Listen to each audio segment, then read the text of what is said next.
Sosok Ketua MPR dukung tumpas OPM, urusan HAM siap pasang badan. Ketua MPR RI Bambang Susatyo mendukung langkah Panglima TNI Jenderal Agus Subianto untuk menumpas organisasi Papua Merdeka. Tantangan ini disambut OPM dengan perang terbuka, tetapi dengan syarat minta tak pakai drone, bom, dan bazooka. Wakil Ketua Umum Partai Golkar itu menegaskan keselamatan bangsa di atas segalanya. Urusan HAM kita bicarakan kemudian, jika mereka sudah berhasil kita tumpas, ujarnya.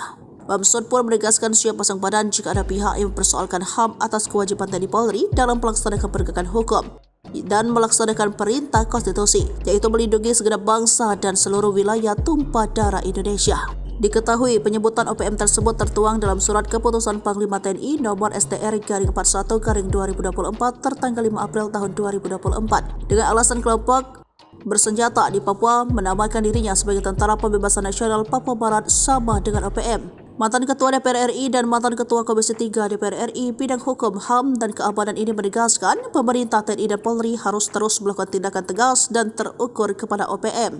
Menurutnya, sikap tegas negara terhadap OPM di Papua merupakan wujud kehadiran negara untuk menghentikan pembunuhan dan teror berkelanjutan terhadap warga sipil di Papua. Lantas seperti apa sosoknya?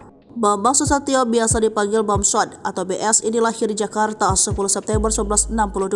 Ia besar di keluarga tentara. Bambang menyelesaikan pendidikan dasar dan tinggi di ibu kota Jakarta. Ia tercatat sebagai siswa SMA Negeri 14 Keramat Jati, Jakarta Timur.